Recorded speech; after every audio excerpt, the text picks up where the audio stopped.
आप सभी को जय मसीह। और आज हम पढ़ेंगे याकूब की पत्री उसके 3 अध्याय उसकी 13वीं आयत से पढ़ेंगे। और आज का हमारा टॉपिक है स्वर्गीय ज्ञान कौन सा है।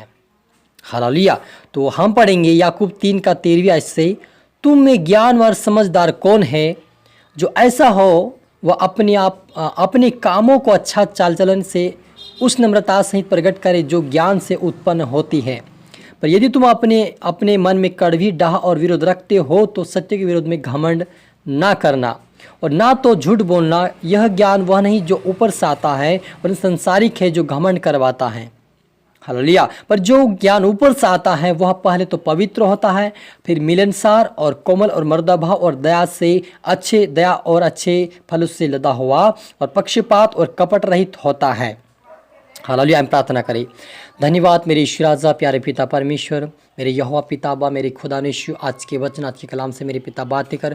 आज का वचन प्रभु हर के जीवन 100 गुना फलाए प्रभु। जो भी आपके बेटे बेटी सुने पिता, उनके जीवन प्रभु तेरा ज्ञान प्रभु भरने पाए। इस वचन के दौरान उनके अंदर तेरा ज्ञान जाए प्रभु जी, और इस वचन के अनुसार चलने पाए, दौड़ने पाए, तेरी महिमा करने पाए मेरे पिता, और आपके राज्य की वारिस बने पिता। जितने सुने उनको तो आशीष कर पिता, 100 गुना फलाए मेरे पिता, और फलवंत होकर तेरे राज्य की वारिस बने मेरे पिता। पवित्र आत्मा, मैं आपका धन्यवाद हूँ। सभी तरह आत्मा सौंपता हूँ, मैं अपना आत्मा सौंपता हूँ, मेरे मुख से बोले मदद सहायता कर पवित्र आत्मा जी। ये प्रार्थना दुआ यीशु तेरे मीठे मधुर नाम से मांगते हैं, आमीन।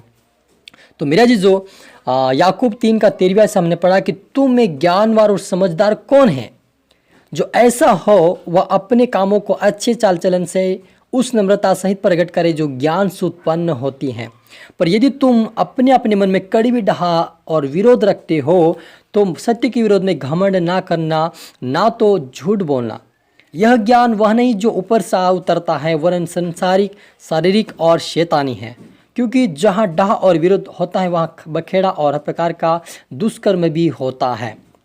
हालेलुया। मेरे अजीजों, यहाँ पर परमेश्वर का वचन लिखा है। याकूब जो लिखता है प्रभु यीशु मसीह का वचन पर लिखता है कि ज्ञानवर समझदार कौन है? वही जो अपने चाल चलन में अच्छी नम्रता के साथ अपने जीवन में अपनी उन्नति को प्रकट करता है, अपने जीवन में परमेश्वर के ज्ञान को प्रकट करता है, अपने जीवन में भलाई को प्रकट करता है। वही व्यक्ति क्या है? परमेश्वर के योग्य है और उसकी उन्नति होती है। लेकिन पर यदि तुम्हें अपने मन में कड़वी डाह और विरोध रखते हो तो सत्य के विरोध में घमंड ना करना। हालेलुया। मेरे अजीजों, यदि आपके पास प्रभु यीशु मसीह का वचन पहुंच चुका है और आपको कहता है कि आप घमंड ना करें, आप व्यभिचार ना करें, आप चोरी ना करें, आप झगड़ा ना करें, आप विरोध ना करें, आपको ये बातें बोल रहा वचन आप सुनकर भी अनसुना करते हुए अपने मन में कड़वी डाह रखते हो, विरोध करते हो, सत्य के विरोध में घमंड करते हो, झूठ बोलते हो, तो प्रभु कहता है कि ऐसा कभी ना करें। क्योंकि ये ज्ञान क्या होता है? जो घमंड करवाता है, बुरा करवाता है, व्यभिचार करवाता है, झूठ बोलवाता है, वो ज्ञान कहाँ से आता है? नीचे का ज्ञान है। वो कौन सा ज्ञान है? जो नीचे के ज्ञान है, जो संसारिक ज्ञान है और शारीरिक और शैतानी ज्ञान है। हालेलुया।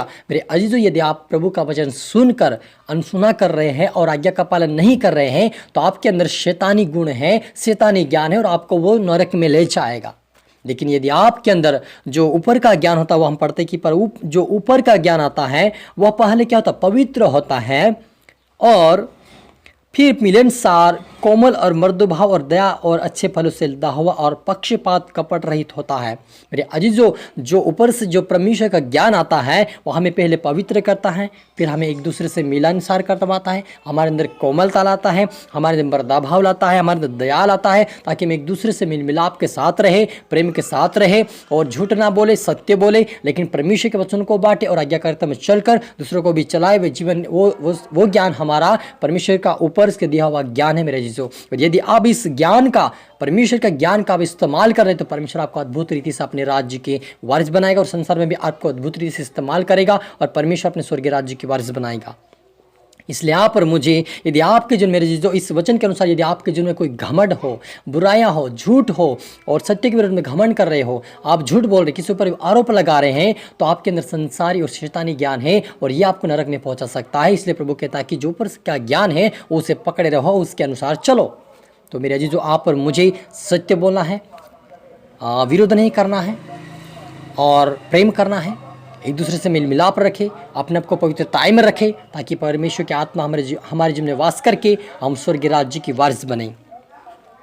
और कपट रहित होता है, पक्षपात नहीं करता है कि ये बड़ा, वो बड़ा, मैं बड़ा, वो छोटा। आज क्या चल रहा है, वो कहता है कि मैं अच्छा विश्वासी हूँ, दूसरा कहता मैं अच्छा विश्वासी हूँ, सेवक बोलता मैं अच्छा सेवक हूँ, कोई बोलता मैं अच्छा सेवक हूँ। क्या कर रहे एक दूसरे, क्या कर रहे, टांग खींच रहे। जो बढ़ रहा है उससे कोई शैतानी बोल रहा है, जो अद्भुत काम कर रहा है परमेश्वर की वो उसको बोलते शैतानी, जो नहीं कर रहा उसको बोलते ये शैतान का है। तो ये क्या कर रहे हैं लोग, एक दूसरे की टांग खींच रहे हैं, एक दूसरे को नीचा दिखा रहे, एक दूसरे को ऊपर दिखा रहे। क्या कर रहे हैं, अपनी अपनी बड़ाई कर रहे हैं। और ऐसे लोग क्या करते, कपट रहित है, कपट रहित नहीं, कपट करने वाले हैं। और ऐसे लोग क्या है, पक्षपात कर रहे हैं। मेरे अजीजों, प्रभु यीशु मसीह को भी कहा गया था कि तू क्या करता है, तेरे अंदर शैतान है और तू बड़े बड़े काम करता है, लेकिन तेरे अंदर शैतानी काम है, तेरे अंदर दुष्ट आत्मा है। लेकिन यीशु ने क्या कहा, शैतान ही अपने राज्य खत्म नहीं करता है। तो मेरे अजीजों, यदि परमेश्वर का दास जो बड़े बड़े काम कर रहा, आज बड़े बड़े काम भविष्यवाणी कर रहा है किसी के भी बारे में, तो वो सत्य बोल रहा है और उसको परमेश्वर की ओर से ज्ञान मिला है, तभी उस काम को कर रहा है। शैतान अपने काम को, कार्य को नहीं बिगाड़ेगा, वो अपने कार्यों को नहीं बिगाड़ेगा, लेकिन परमेश्वर का राज्य वो है, इसलिए वो बढ़ता जा रहा है, इसलिए वो आत्मा को बचा रहा है। तो यदि आप और मुझे ये ज्ञान मिला परमेश्वर की ओर से ऊपर से, तो इसका आप किसी का पक्षपात न करें कि वो छोटा है, वो बड़ा है, वो नीचा है। परमेश्वर हरि के द्वारा छोटे बड़े काम, हरि के द्वारा बड़े बड़े काम कर सकता है, चाहे छोटा दास हो चाहे बड़ा हो। यदि उसका प्रार्थना का लेवल होगा, वचनों का लेवल, आज्ञाकारिता का होगा जीवन, तो उसके जीवन परमेश्वर अपना ज्ञान को प्रकट करेगा, अपने सेवा को भी प्रकट करेगा और अद्भुत रीति से काम भी करेगा वो। हालांकि इसलिए आप और मुझे जो ज्ञान मिला, हमें पक्षपात नहीं करना है। और लास्ट लिखा है 13वीं याकूब 3 का 18वीं आयत में लिखा कि मेल मिलाप करने वाले और धार्मिकता का फल मेल मिलाप के साथ होता है।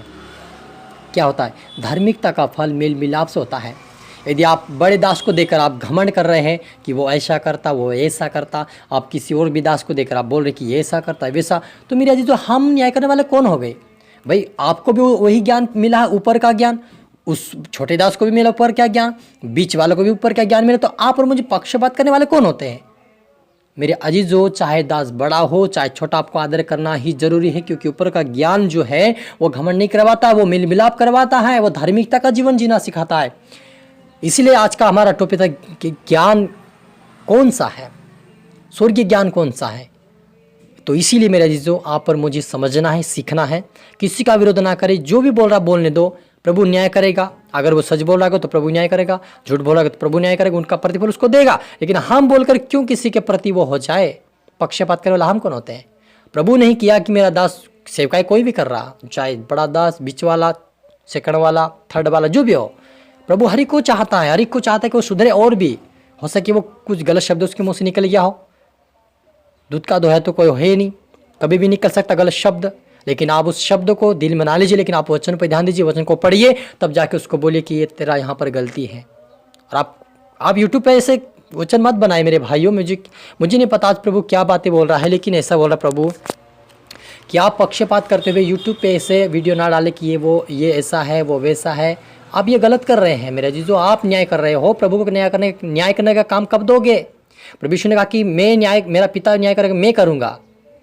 प्रभु यीशु मसीह को न्याय करने का अधिकार दिया परमेश्वर ने। फिर आप और मुझे कौन होते हैं यूट्यूब पे वो ऐसा कर रहा है, वो ऐसा कर रहा है, वो ऐसा कर रहा है? आपका क्या अधिकार को प्रभु ने दे दिया क्या? इस प्रकार का दिया क्या? ऊपर का ज्ञान घमंड नहीं करवाता है, मेल मिलाप करवाता है, सिखाता, समझाता है। लेकिन जो नीचे का ज्ञान है ना, जो संसार शैतानी ज्ञान, वही घमंड करवा रहा है कि वो ऐसा है, वो ऐसा है, ये वैसा है। मेरे चीज़ों में गुस्सा से नहीं बोल रहा, लेकिन मुझे प्रभु की आत्मा बोल रहा है कि आपको और मुझे ऐसा कभी नहीं बांटना कि ये वैसा है, ये छोटा, ये बड़ा है। सभी का आप आदर सम्मान कर, सभी को प्रभु ने इस्तेमाल किया, प्रभु ने उसको चुना है। हम कौन होते हैं उनके विरोध में बोलने वाले? यदि हम बोल रहे, समझ लो आपके अंदर घमंड है, तो आपके अंदर शैतानी ज्ञान है और आप नरक की भागी बनेंगे मेरे भाई। ऐसा कभी ना करें, चाहे आप दास हो चाहे आप परमेश्वर का सेवक हो। इसलिए प्रभु कहता है कि ऊपर का ज्ञान जो आता है वो मिलनसार, पवित्र, कोमलता, मृदभाव, दया अच्छा फलों से लदा हुआ होता है। इसलिए आप और मुझे उस वचन के अनुसार चलना है, उसका ज्ञान को प्राप्त कर उसके राज्य की वारिस बनना है। तो हम प्रार्थना करें। धन्यवाद मेरे पिता, मेरे ईश्वर, आज के वचन, आज के कलाम से मेरे पिता हमारी से बातें किया मेरे पिता। सच प्रभु आपके बेटा बेटी से आज के वचन से आपने अच्छे से बातें किया प्रभु जी। इस वचन को सुनकर पिता इनको तो सीखा, समझा, ताकि ये झूठ ना बोले, पक्षपात ना कर, लेकिन आप मिलन और धार्मिकता का जीवन जीने वाले बने, मिल मिलाप रखने वाले बने, प्रेम रखने वाले बने, आपका ज्ञान प्राप्त करते हुए दूसरों को भी पिता प्राप्त करवाने वाले बने प्रभु आपके वचन से पिता, और आपके राज्य की वारिस बनाए। कहीं आत्मा जीत का लाए, ऐसा होने दे मेरे पिता। सभी तरह आत्मशब्द मेरे ईश्वर, प्रार्थना सुन ब्लेस के आज धन्यवाद मेरे ईश्वर। आज ये प्रार्थना दुआ यीशु तेरे मीठे मधुर नाम से मांगते हैं, आमीन। तो मेरे अजीजों, मैं आशा करता हूँ इस वचन से आपसे प्रभु बातें किया हुआ। सभी को गॉड ब्लेस यू ऑल।